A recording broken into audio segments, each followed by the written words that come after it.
Au nom de Dieu, le tout miséricordieux, le très miséricordieux, que la paix de Dieu et son salut soient sur l'ensemble des messagers, que la paix de Dieu soit sur vos chers chemins. L'orphelin devenu prophète de l'humanité, c'est de ça que nous allons parler aujourd'hui. Cette phase de la vie du messager sallam comporte beaucoup d'enseignements, surtout pour la jeunesse. Surtout pour la jeunesse.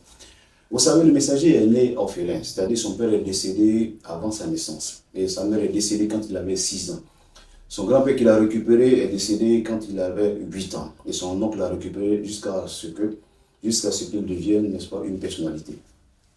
Mais ce qui est intéressant ici, c'est que bien que n'ayant pas ses parents vivants, cela ne l'a pas empêché de devenir une grande personnalité qui est reconnue aujourd'hui par l'ensemble de l'humanité.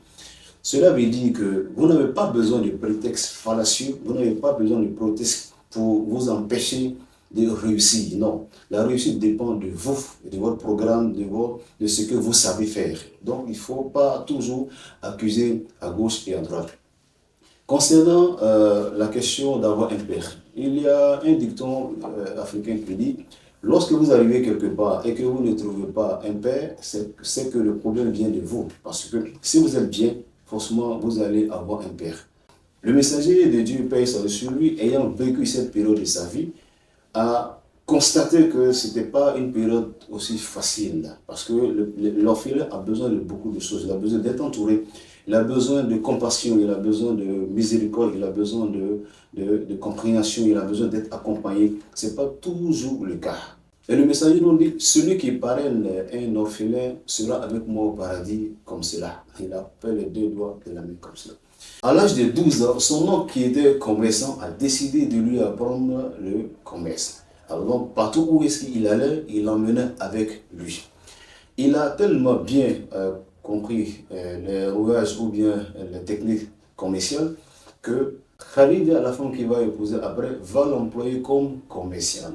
Voilà. Nous y reviendrons.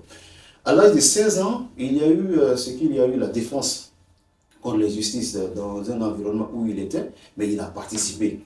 En tout cas, tout ce qui concernait les activités socio-culturelles, tout ce qui concernait la surveillance des biens et des personnes, il a participé à tout cela. Donc ça veut dire qu'en tant que jeune, lorsque vous habitez quelque part, ne vous soustrayez pas de ce qui est important pour votre environnement. Lorsqu'on vous fait appel de venir nettoyer quelque part ou bien de venir nettoyer le quartier, il faut participer. Lorsqu'on vous demande de participer à la surveillance du quartier, il faut participer. Lorsqu'on vous demande en tout cas de prendre part aux activités de votre environnement, il ne faut pas vous soustraire de cela, parce que le messager, paix sur lui, ne le faisait pas. Avant l'âge de 25 ans, Khalid a entendu parler de Mohammed.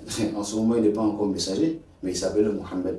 Un jeune homme qui était plein de talent, et qui savait faire les affaires, qui savait vendre, mais tout en restant honnête en matière d'affaires. Alors donc, qu'est-ce qu'elle a fait? Elle a sollicité que ce dernier vienne être un commercial pour elle. C'est ce qui a été fait. Elle a embauché, il allait vendre ses marchandises. Et quand elle constatait qu'effectivement, ce qu'on avait dit de ce jeune homme était vrai, parce que non seulement en chiffre d'affaires, il y avait une amélioration, mais également, il y avait aussi beaucoup d'éloges à son sujet. Alors, qu'est-ce qu'elle va faire? Elle va profiter pour l'approcher à travers son ami pour lui demander s'il voulait l'épouser.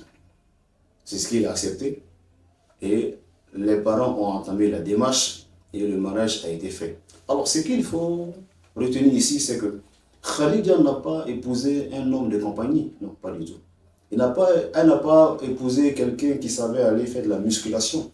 Non, quelqu'un qui entretenait sa beauté. Elle n'avait pas besoin d'un garçon de compagnie non plus. Mais elle avait besoin surtout de ses compétences. Elle a vu en lui une personne qui incarnait les qualités que voulait d'un homme, et donc elle a proposé de le marier. Et c'est ce qui a été, comme on appelle, et c'est ce qui a eu lieu. Mais en même temps, il faut dire que cela faisait partie du plan de Dieu, oui. Parce que lorsque le messager allait recevoir le message, la personne qui allait stabiliser le messager, c'était Khadija. Avec son expérience de la vie, elle a pu le canaliser, elle a pu le rassurer et lui dire non, que ce que tu as vu n'est pas de la folie, mais c'est qu'il doit avoir quelque chose d'important. Parce que nous te connaissons, tu es généreux, tu es disponible, tu aides les gens. Alors, Dieu ne peut pas laisser toutes ces qualités à une personne et l'humilier. Donc, cela a rassuré le messager. Mais à côté de ça, elle allait voir un savant et lui expliquer la situation. Et ce dernier là lui a dit, ce que ton mari a vu, c'est ce que les messagers voient. Et je pense que lui, là, Dieu va le choisir pour une mission.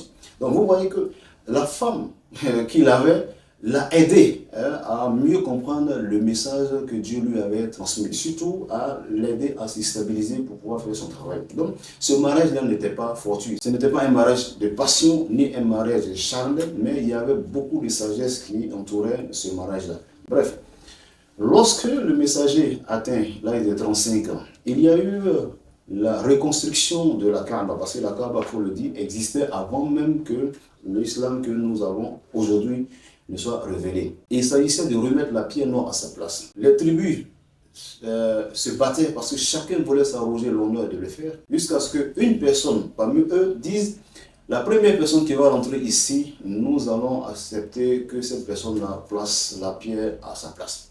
Et ce fut le messager qui entra. Lorsqu'on lui a proposé de poser la pierre à sa place, il leur a dit non. Apportez un pain blanc. Ils ont apporté un pain blanc. Il a demandé à chaque tribu d'attraper un bout du pain. Chaque tribu l'a fait. C'est-à-dire chaque représentant de la tribu l'a fait. Il a pris la pierre, il l'a déposée au centre du pain. Il a demandé aux gens de soulever ensemble. Et ils ont soulevé ensemble et il a placé la pierre à sa place. Alors vous voyez, ça, c'est l'éducation qui a favorisé cela. Parce que l'éducation lui a permis de savoir qu'il ne faut pas faire ce que tu as envie de faire parce que tu as envie de faire. Et il faut faire des choses tout en tenant compte des effets que cela va produire dans la société surtout.